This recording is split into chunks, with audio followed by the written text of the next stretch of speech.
De la princesse à dos de taureau à la communauté de destin, l'Europe, c'est plus de 2500 ans d'histoire. Un passé, un présent et un avenir que nous allons explorer. Des réussites dont nous pouvons être fiers. L'Europe, c'est aussi l'éternel champ de bataille, la folie des grandeurs et des valeurs partagées. Tant de craintes, d'espoir et de questions. Notre Europe, quelle histoire!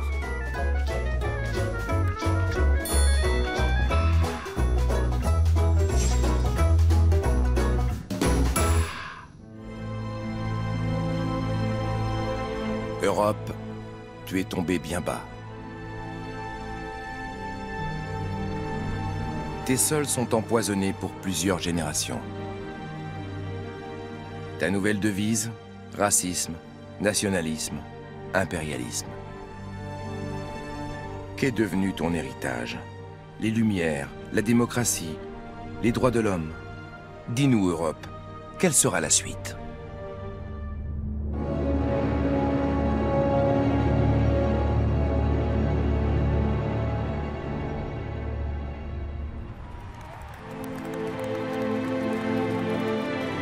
D'abord, le soulagement. La guerre est terminée.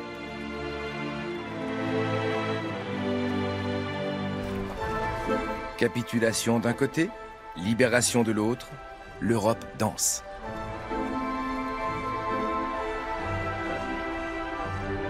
Le monde entier fait la fête.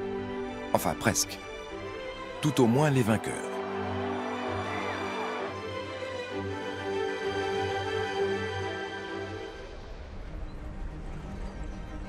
Ils se réunissent à Potsdam. Le monde observe, fasciné, le trio Staline, Churchill, Truman. L'Europe n'a plus son destin entre les mains. Les vainqueurs écrivent l'histoire, ainsi qu'il en va toujours. Que faire de cette Europe-là? Pour sa proposition, Churchill n'a besoin que de 3 allumettes. L'Allemagne est amputée de ses territoires orientaux. On se partage le gâteau européen. Mais la paix a un prix. L'exode et l'expulsion de millions de personnes. Le droit des peuples à l'autodétermination? Un détail. The winner takes it all. Le vainqueur rafle la mise. Non mais tu te rends compte? Aussi simple que ça. 3 allumettes et hop, la nouvelle carte politique de l'Europe d'après-guerre était réglée. Beneidenswert, was? Vielleicht machen wir Europäer es uns viel zu schwer heutzutage. 3 allumettes? Quelle idée de génie. Je veux dire, 40 ans de guerre froide, une Europe divisée, mais à part ça, tout va bien. Non, non, non, non. Pour moi, ces solutions simplistes, très peu pour moi. Naja, für die EU können es ja ein paar mehr Streichhölzer sein, ist doch klar. Oh bah alors, amuse-toi bien. Depuis quelques années, on peut aussi s'amuser au Checkpoint Charlie à Berlin. Enfin, sa réplique. Il s'agit d'une attraction touristique.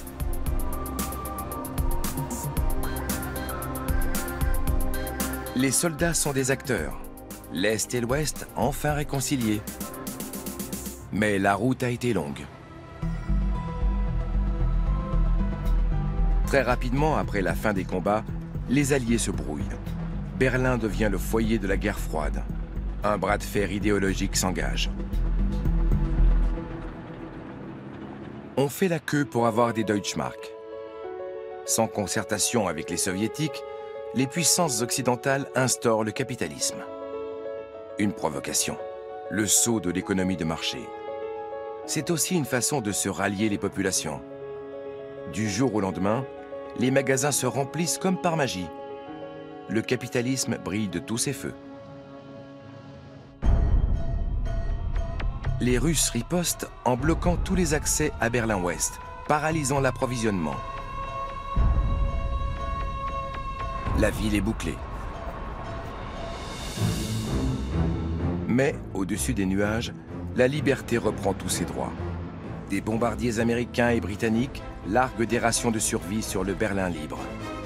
Le blocus soude les puissances occidentales. Côté russe, c'est un retour de bâton. Staline perd l'épreuve de force. L'Union soviétique est stigmatisée comme l'ennemi.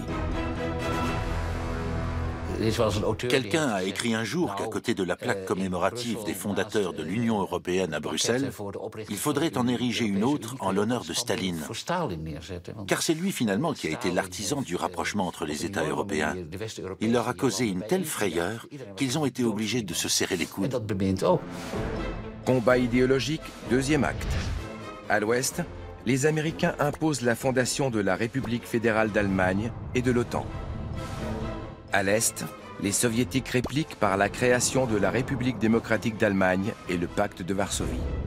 Résultat, 2 Allemagnes et un rideau de fer qui scinde l'Europe en 2. Ouh, tu t'es commandé un truc sur Internet? Nein, das ist ein Original-Care-Paket von 1948, Amerikas Morgengabe an die hungernden Deutschen. Ah, des boîtes de rations, bien vu les Amerlocs. Comme ça, on peut dénazifier les gens. Bah oui, ceux qui recevaient ces colis prenaient aussi goût au capitalisme américain et à l'American Way of Life. Entschuldige mal bitte, ohne die Rosinenbomber wären sehr viele Menschen verhungert in Berlin damals. Rosinenbomber, des bombardiers à raisin. Bah, les résistants communistes en Grèce, à eux, les Américains leur envoyaient pas des bombardiers à raisin, mais des bombes au napalm. Bah oui, après tout, c'était juste leurs anciens alliés contre les nazis. Moi, je dis, très humain tout ça. L'American Way of Life fait main basse sur l'Europe. Le hamburger devient l'incarnation de la liberté. La recette de l'Amérique contre le communisme, les sirènes de l'économie de marché. Le prix de leur aide, une foi inaltérable dans le capitalisme.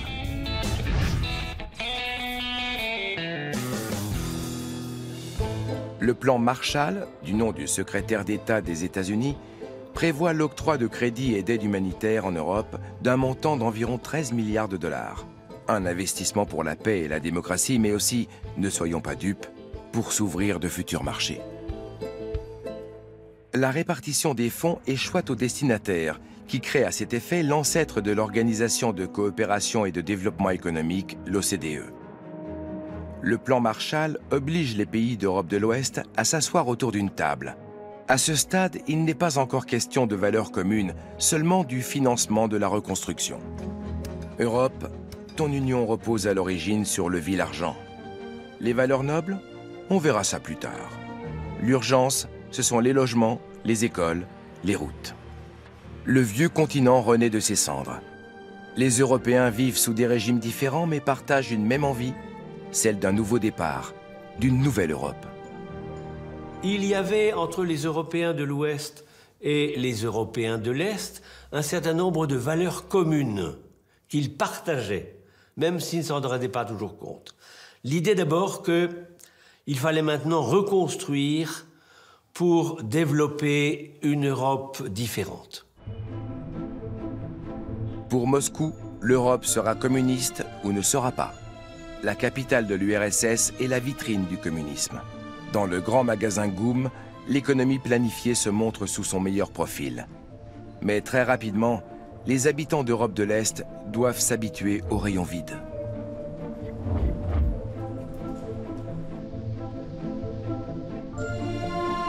Consommation, politique, loisirs. Les soviétiques ont des idées très arrêtées pour bâtir une société socialiste. Pas question de sortir du rang. Tout ce qui vient d'Amérique n'en est que plus désirable.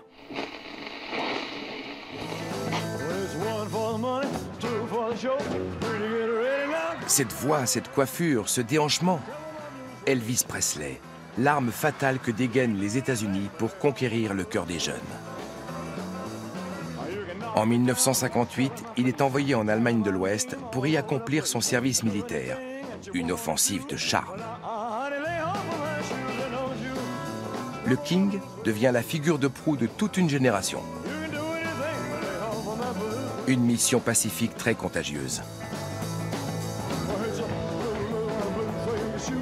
La jeunesse européenne attrape le virus. Pour elle, le rock'n'roll est une libération, un exercice d'assouplissement. Pour ses aînés, c'est le déclin de l'Occident.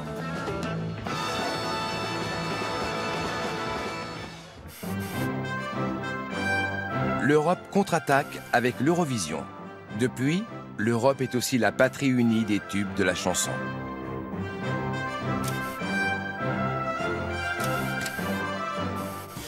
Actuellement, l'Eurovision est un des plus grands événements télévisuels au monde.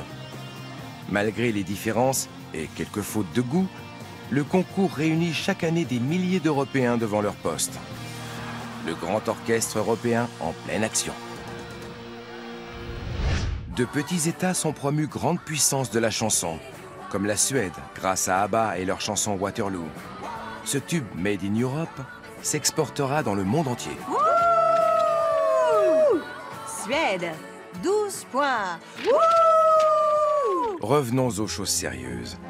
Les Européens chantent, mais ont-ils des idées politiques? À quoi pourrait ressembler l'avenir de l'Europe? Au Congrès de La Haye en 1948, sont abordées pour la première fois les valeurs dont on chante volontiers les louanges comme la paix et la liberté. Et c'est le Britannique Winston Churchill qui fait un rêve, celui des États-Unis d'Europe. We cannot aim at anything less than the union of Europe as a whole. Une Europe unie? En voilà un beau rêve. La première décision concertée est la création du Conseil de l'Europe à Strasbourg. L'Europe, une communauté de destin. Au début, ses membres se limitent aux pays d'Europe de l'Ouest. Actuellement, le Conseil regroupe tous les États du continent européen, sauf la Biélorussie. Contre la haine et la peur, pour le respect des droits de l'homme.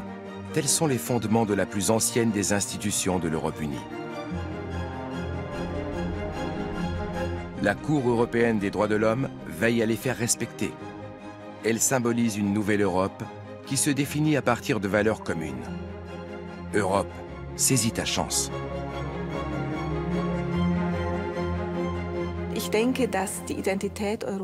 Selon moi, l'identité de l'Europe s'est construite, entre autres, à travers l'abolition de la peine de mort, l'application rigoureuse de l'égalité homme-femme et l'acceptation totale de la liberté d'expression.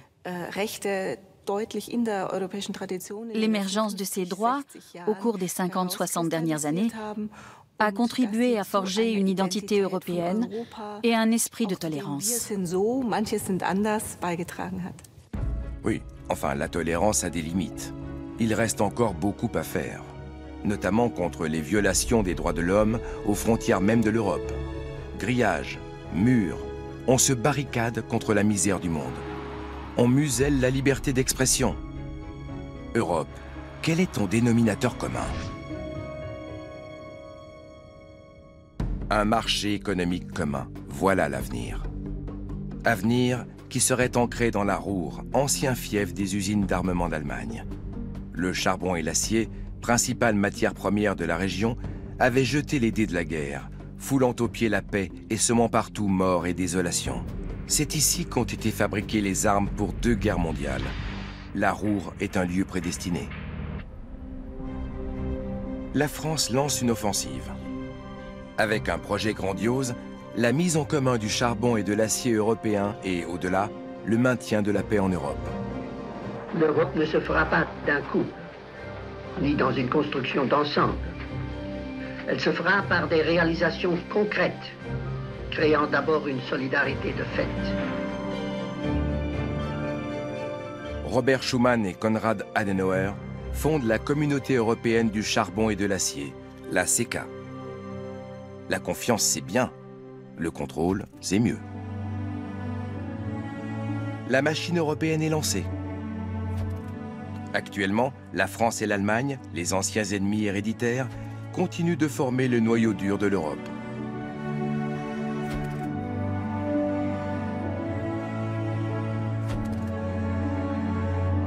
Entre les deux pays, c'est en quelque sorte un coup de foudre à retardement.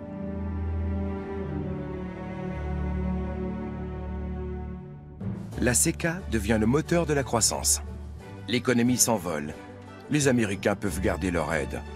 L'industrie automobile, en particulier, passe la 4e vitesse.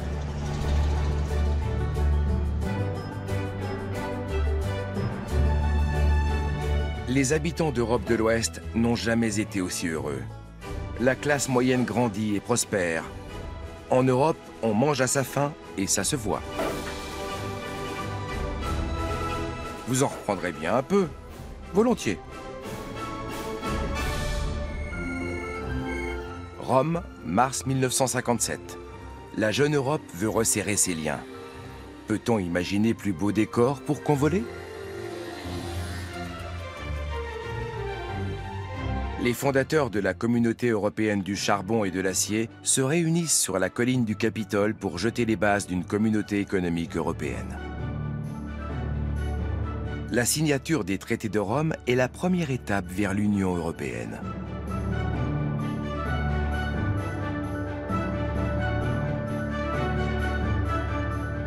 C'est l'acte de naissance de l'Europe actuelle. Die Abstimmung ist eröffnet.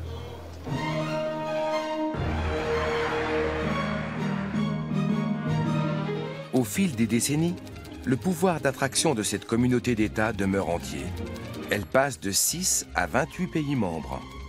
Elle est un gage de prospérité et porte haut l'étendard des valeurs communes. Il y a une communauté de valeurs, ce qu'on appelle les célèbres valeurs européennes, qui reposent en gros sur l'acceptation de la démocratie sous une forme parlementaire, mais aussi sur les droits de l'homme tels qu'ils ont été codifiés après la fin de la Seconde Guerre mondiale, la liberté d'expression, la liberté de circulation, et puis bien sûr le renoncement à la guerre. Hein. C'est toujours ça qui est à la base. Et ça n'a pas changé. On assiste à une nouvelle invasion, pacifique cette fois, de l'Europe. Dans les années 1950, la première vague de touristes déferle sur le continent. C'est le début des migrations estivales vers le sud. La société de consommation peut se le permettre. L'Europe fait rêver.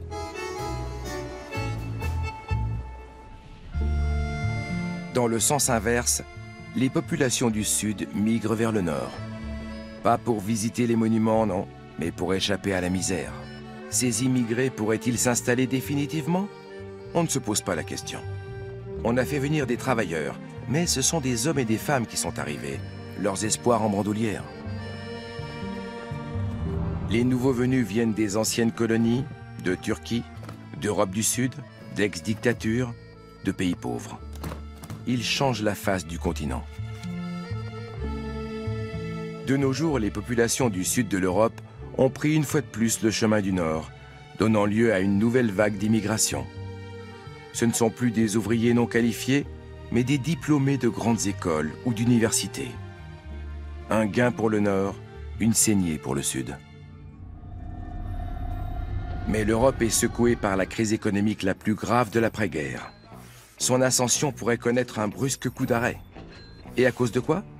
De l'euro. This could not end well. Les années du miracle économique sont bien loin. L'Europe est désunie. La vision des pères fondateurs se brouille.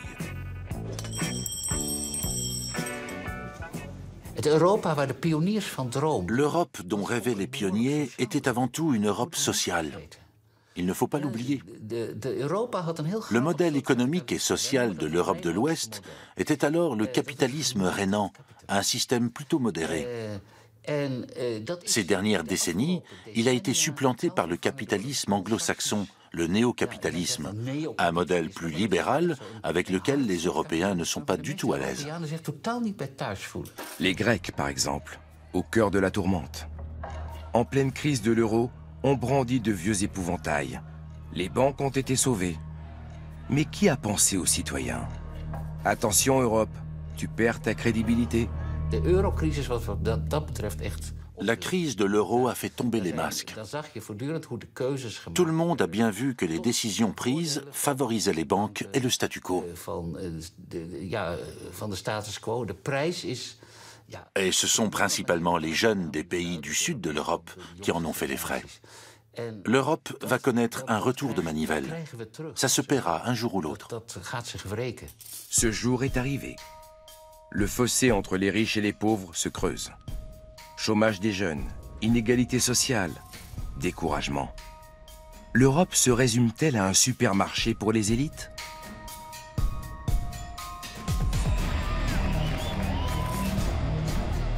la résistance s'amplifie, y compris contre l'Union européenne qui est désormais attaquée de toutes parts. Europe, tu as trahi tes valeurs. Et maintenant, on te fuit comme une pestiférée.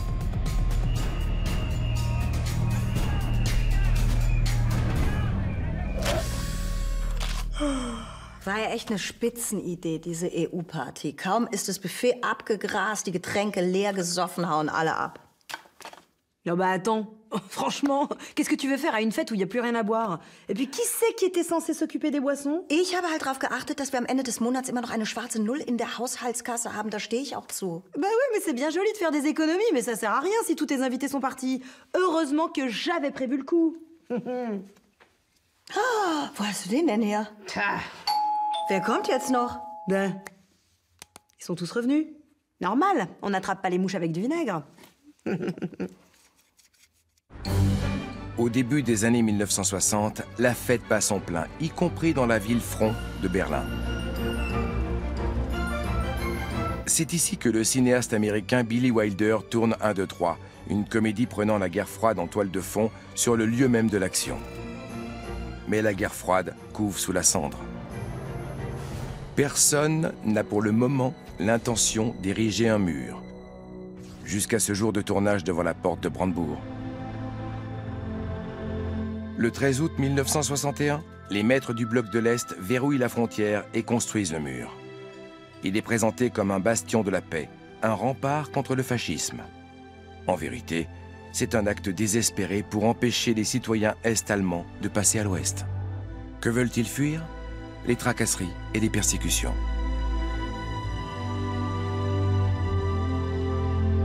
Ces tentatives de passage à l'ouest feront plus de 130 morts jusqu'en 1989, rien qu'à Berlin. La guerre froide a elle aussi fait des victimes.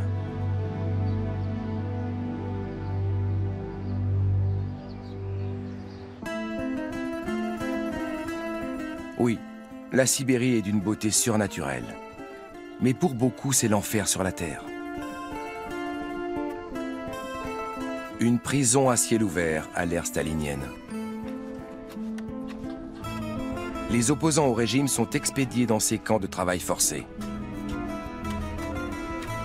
18 millions de personnes au moins seront envoyées dans l'archipel du Goulag.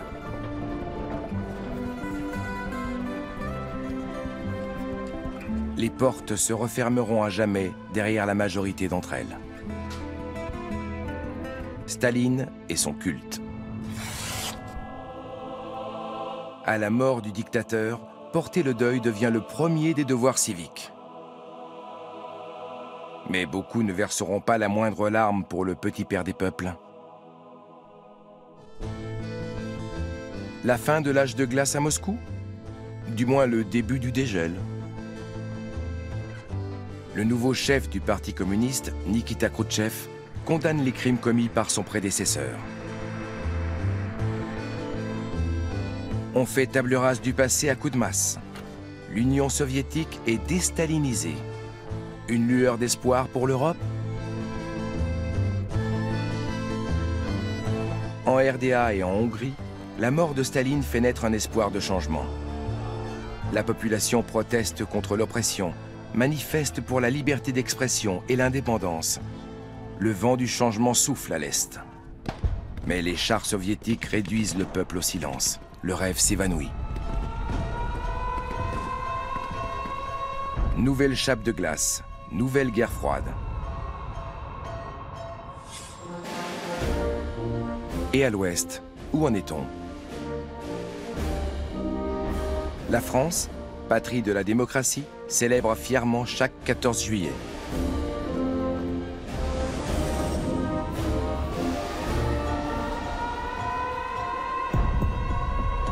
Liberté, égalité, fraternité? Lorsqu'il s'agit de leur colonie, les pays occidentaux vont bien souvent à l'encontre de leurs valeurs. La guerre d'Algérie n'en est qu'un exemple tragique. La France n'accordera l'indépendance à ce pays qu'après 8 ans de combats acharnés.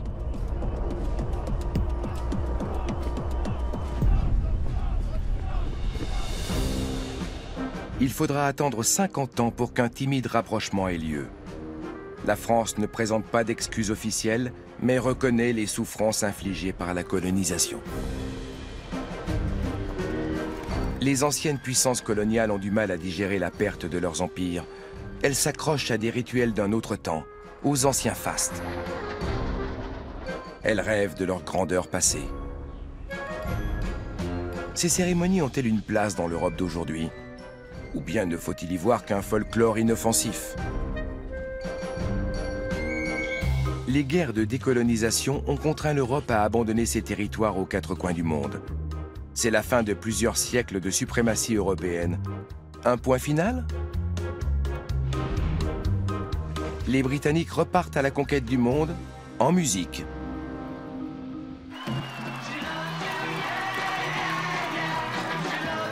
Leur fer de lance, les Beatles.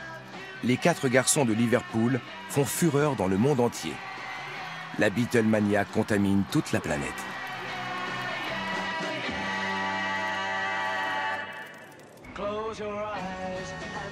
Y compris l'Europe de l'Est.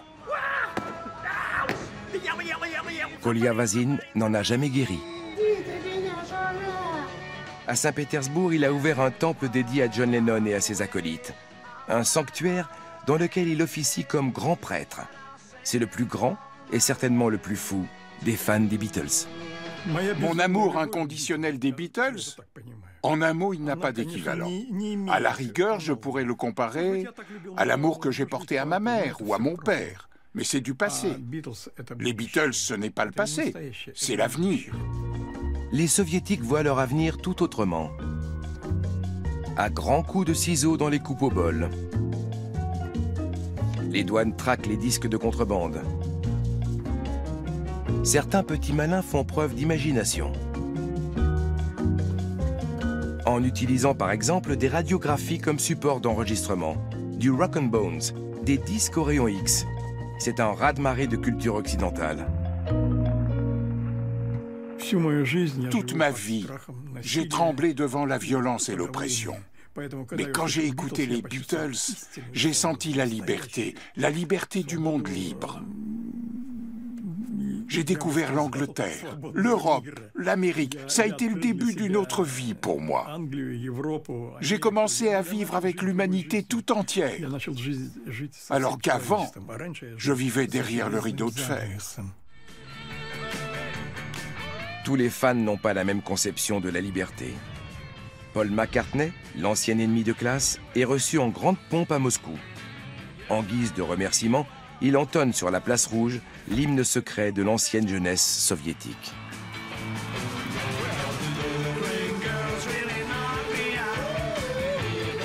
La vieille nostalgie est de retour.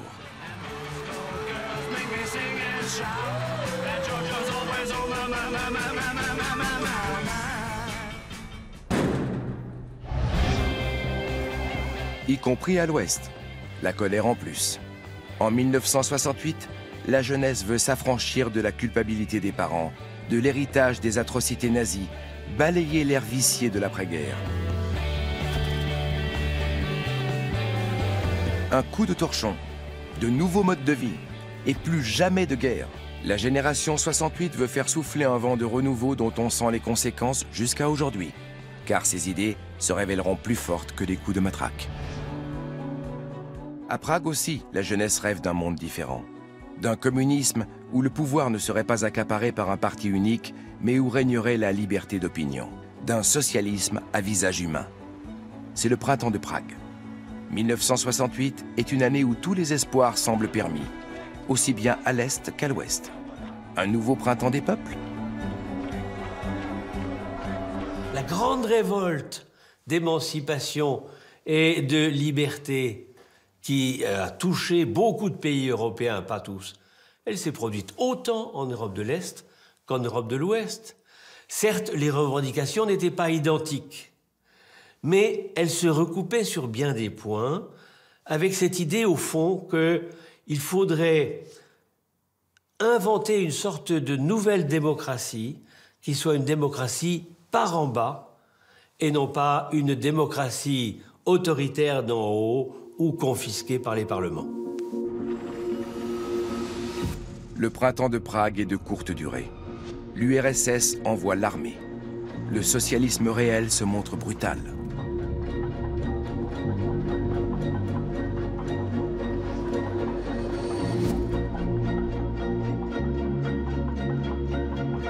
L'Europe reste divisée, mais personne n'oubliera les martyrs de la lutte pour la liberté.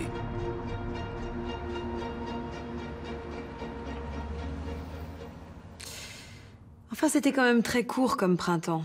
Große Brüder können solche Spielverderber sein. Voilà, ce grand frère-là, sûrement. Mais l'autre grand frère, les États-Unis, avait aussi bien peu de scrupules dès que quelqu'un avait l'outrecuidance de vouloir devenir socialiste. Tiens, regarde, le Chili ou le Vietnam. Ja, da konnten die 68er bei uns auf die Barrikaden gehen, so viel sie wollten. Trotzdem, auf lange Sicht, umsonst war's nicht. Tout à fait. Make love, not war. Sag ich doch, Lysistrata. Peace. Ce symbole de la paix a été inventé par des Anglais hostiles à l'armement nucléaire. Il défile à Londres et ailleurs. Pourquoi? Que se passe-t-il? L'Europe redoute la Troisième Guerre mondiale.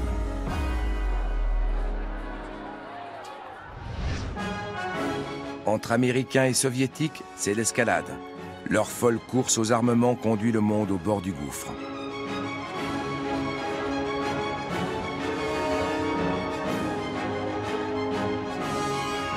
Les deux superpuissances renforcent leur arsenal nucléaire. C'est l'équilibre de la terreur. En cas d'agression, elles ont de quoi anéantir plusieurs fois l'humanité, en commençant par l'Europe. Notre continent se trouve effectivement en première ligne. Telles sont les rayonnantes perspectives de la CEE à l'ère atomique.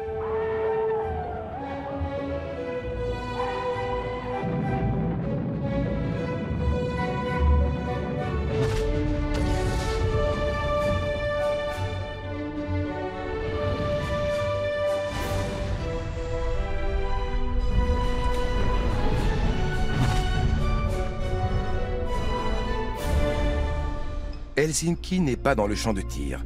Durant la guerre froide, la Finlande est restée neutre. C'est l'endroit idéal pour un désarmement verbal. Les chefs d'État de l'Est et de l'Ouest s'assoient à la table des négociations.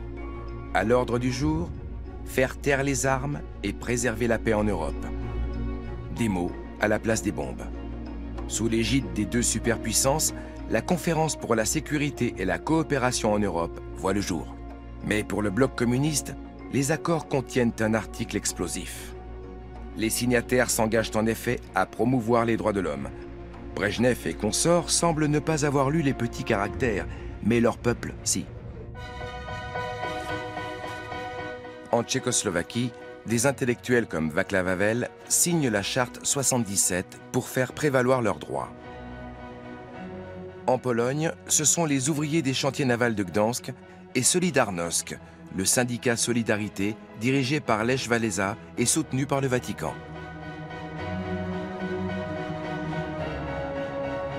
En RDA, des pasteurs de l'Église évangélique offrent une tribune aux dissidents politiques sous forme de prière pour la paix. Mais il faut attendre un changement à la tête de l'Union soviétique pour que s'amorce un véritable tournant. Nommé nouveau secrétaire général du Parti communiste, Mikhaïl Gorbatchev prône la glasnost et la perestroïka, la transparence et les réformes. Poignée de main entre deux superpuissances. Une fois encore, le vent du changement souffle sur l'Europe. À l'Est, il semble que la population respire la brise du matin. La Pologne ouvre le bal. Le gouvernement invite le syndicat interdit à la table de discussion. Solidarność remporte les premières élections libres.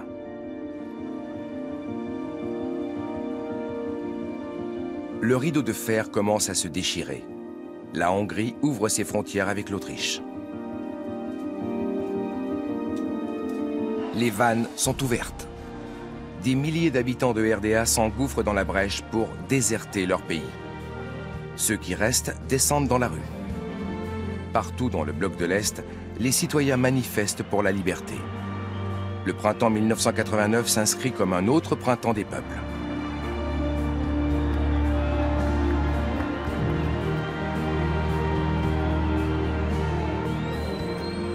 C'est cette réaction en chaîne qui conduit à l'effondrement du bloc soviétique et à la chute du mur de Berlin. Dans la nuit du 9 novembre 1989, le symbole de la division tombe. C'est le prélude à la réunification de l'Allemagne et de l'Europe. Une journée historique.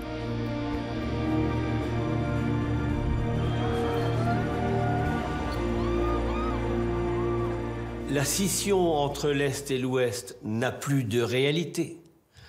Les nouvelles majorités, les gouvernements qui se mettent en place dans les anciens pays du bloc soviétique sont tous des gouvernements de style démocrate et qui sont fascinés par le modèle occidental. Donc il y a non seulement l'émergence d'une très forte communauté, mais aussi la volonté de transformer cette communauté rapidement en une réelle communauté économique et politique.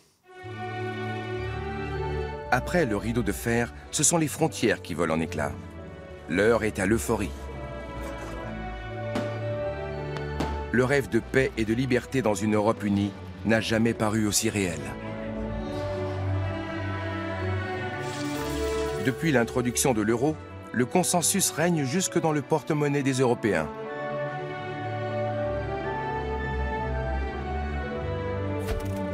En 2012, l'Union européenne obtient le prix Nobel de la paix. Und so endete der Kalte Krieg. Ost und West lagen sich mit Freudentränen in den Armen und die Europäer lebten fortan glücklich in Freiheit und Wohlstand bis in alle Ewigkeit. Und wenn sie nicht gestorben sind, dann leben sie... Mais qu'est-ce que tu racontes? Das ist ein sehr schönes Happy End. J'ai bien peur qu'on soit obligé de laisser les Happy End dans les livres de contes ou à Hollywood. Ja, stimmt. Hollywood ist ja nicht in Europa.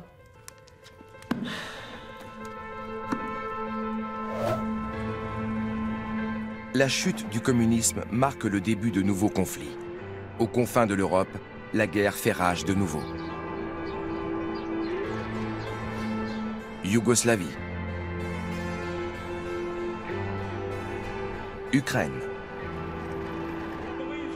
Europe, notre Europe.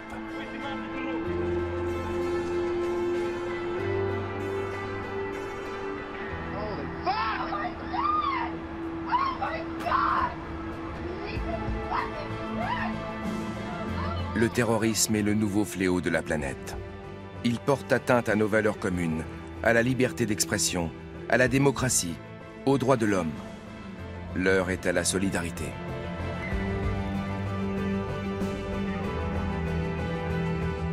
Sur les mers d'Europe, sur les routes, toute la misère du monde. Comment l'Europe réagit-elle? En fermant ses frontières, en créant une forteresse. Europe. Et les valeurs que tu prétends défendre. Le nationalisme se répand comme un poison violent.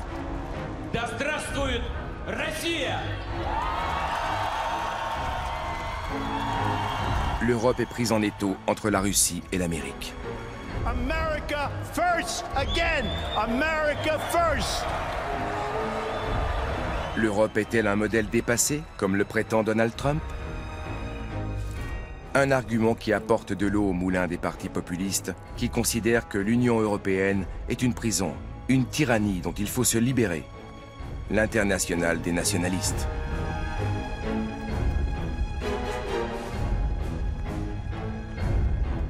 Les Britanniques ont claqué la porte de l'Union européenne. Le début de la fin? L'Europe est-elle un château de cartes? Ou la victime de mensonges et de fausses promesses? L'intuition contre la raison. C'est ainsi qu'on joue son propre avenir. Le rêve des États-Unis d'Europe, selon Churchill, a fait long feu. Nous sommes devenus tellement étrangers les uns aux autres. Après la chute du mur, nous étions dans un état d'euphorie qui, en fin de compte, s'est révélé très nocif. C'est dans cet état d'euphorie que nous avons bricolé l'euro à la hâte, sans instaurer une politique financière commune digne de ce nom. C'est dans cet état d'euphorie que nous avons créé l'espace Schengen, sans réfléchir à une politique migratoire commune ou à l'accueil des réfugiés. Nous avons commis des erreurs terribles dont les conséquences désastreuses se font ressentir en ce moment même. Nous sommes en train d'en payer le prix fort, même si j'espère qu'il ne sera pas trop élevé. L'Europe est à la croisée des chemins. Avons-nous intérêt à partir chacun de son côté ou à continuer la route ensemble? Qu'est-ce qui nous unit encore? Les libertés, les droits de l'homme, la démocratie nous ont offert des décennies de paix et de prospérité. Ces valeurs ont fait tomber les murs. Mais les crises récentes ont fait chanceler nos convictions et nous ont mis face à nos contradictions. Devons-nous cesser de rêver pour autant? Dat gevoel is letterlijk gemengd. C'est un sentiment mitigé, un sentiment d'inquiétude mêlé d'espoir, comme une petite flamme qui refuse de s'éteindre. L'Europe a un énorme potentiel. Elle est pleine de ressources. La diversité de ses habitants, les différences, lui insufflent une dynamique intéressante. C'était déjà le cas au XVIIe siècle, et ça peut l'être aussi au XXIe siècle. L'Europe unie est une réponse à notre histoire. L'Europe a toujours été un kaléidoscope, un continent irrigué par des antagonismes fertiles. L'Europe est toujours une chose et son contraire. Un creuset aux possibilités infinies, une communauté de destin. Nous ne devons jamais l'oublier.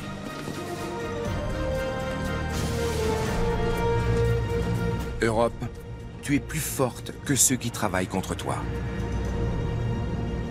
Europe, saisis ta chance.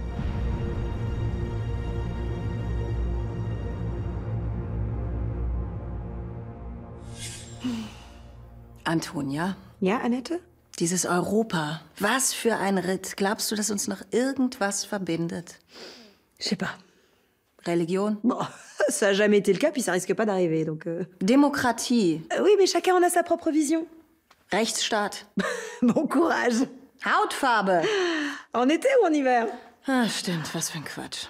Vielleicht sind wir einfach alle total verschieden. Mais ouais, bah oui. Bah, rien que nous. Regarde comme on est différentes.